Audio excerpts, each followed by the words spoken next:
Last night, Raw did something they haven't done yet. They finally showed us exactly what they're going to be competing for in the King and Queen of the Ring tournament. They showed us the crowns. So, really quick, just my immediate thoughts on that. It actually looks pretty good. I've seen the ones they've used in previous years, the ones that Xavier Woods was using, Zelina Vega, and it was fine. It just looked like, it really just kind of looked like Party City crowns, like something you just get from like a costume shop. But these are like covered in like these diamonds. They got a real good shine to them, so I'll give it to them. They've done well on the new titles. They seem like they're doing really well on these new crowns. So this just to kick off the show, I thought that was pretty cool. The first match that we had related to the tournament was on the Queen side of things, Io and Baszler. Now Baszler just defeated Maxine Dupree over the weekend at a dark match at a house show. And apparently, according to what Michael Cole was saying during the little recap, it was a quick match, kind of expectedly. So Io taking on Baszler. I think this might have been the first time in a while I felt myself about halfway through the match kind of rooting for Shayna Baszler. It felt like she was putting on a pretty good show.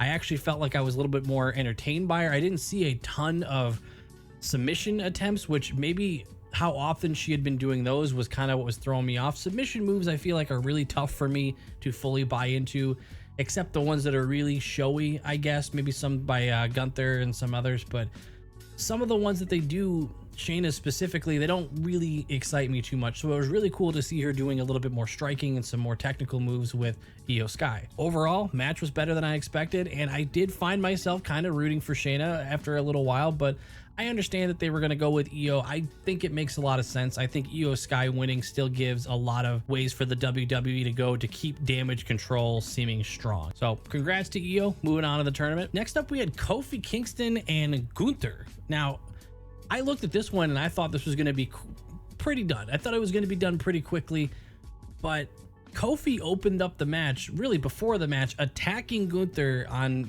Xavier Woods' behalf. He's kind of making it sound like that his big motivation is doing it for Xavier. And before the match, Kofi just straight up attacks Gunther, bringing all the attention to his knee, trying to weaken him before the match actually starts. And I think that is what helped it be a little bit more believable when these two put on a really good match. I'm not saying Kofi Kingston isn't believable to have a good match with someone like Gunther, but I feel like the way he's been written recently, it would be kind of out of nowhere if Kofi was suddenly able to take Gunther all the way to the last moment. They ended up putting on a pretty good match, but Gunther gets the victory by making Kofi tap out. I do like when Gunther does that. I don't know what it is. It feels like there's something about his style and the way that he does like the Boston Crab and stuff like that. It looks so brutal. I get why you would tap out. So unfortunately, Kofi's done for the tournament and Gunther's going to move on. For the record, Gunther is my pick to win the entire tournament. That has been from the start. My women's pick is actually Jade, but we're not talking about SmackDown today. Next one kind of bums me out. It's Zoe Stark versus Lyra Valkyria. Now, I'm very interested in Lyra. I think she has some good energy. I like the way she acts in the ring. I like her promos.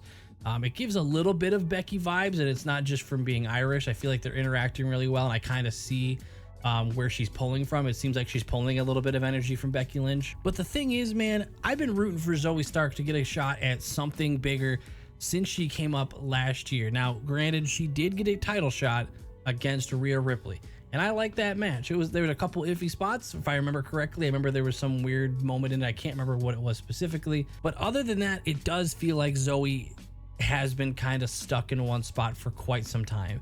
And I wasn't expecting her to win this tournament, but I was hoping to let her string a few wins together and kind of make something of herself, at least before she gets knocked out by one of the big dogs. Now, good for Lyra for getting the win and coming up from NXT and still maintaining this strong look, but I would be lying if I said I kind of wanted Zoe to win this one.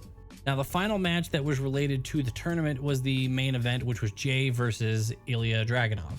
Now, I have not seen a lot of Ilya Dragunov's matches, but now that we're on, I think, 3 weeks in a row of him getting a big match against someone of relevance on the main event scene and actually seeing it on Raw televised, I feel like I get the hype behind Ilya Dragunov. I think I really get it. Like, he seems kind of crazy.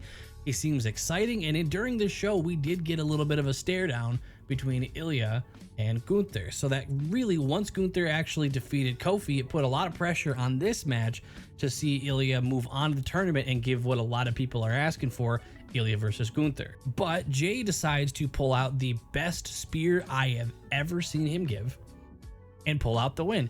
Totally understandable. First overall pick in the draft. He's got the whole Yeet persona. The crowd is behind. The company clearly wants Jay Uso to be a big name for the company. So totally understandable that he is probably going to see himself at least in the finals of this tournament. But man, myself included, and I'm sure many others were kind of hoping Ilya and Gunther were going to face off. But I've also heard a lot of you say that now is not the time. Let it build up. That's a big match. So I might be getting ahead of myself. Maybe I would be better off watching some of the older matches between those two before we actually see it. A great place for me to see that is over on the Patreon. So if you're not already over there, go check it out. That is where I am watching a ton of classic matches for the first time that you guys suggest. There's a free one over there if you want to check it out. And if you end up liking it, you could stick around to check out more. But with Jay moving on, that means the two situations that we have on the Raw side of the tournament. On the King side, we have Jay Uso versus Gunther.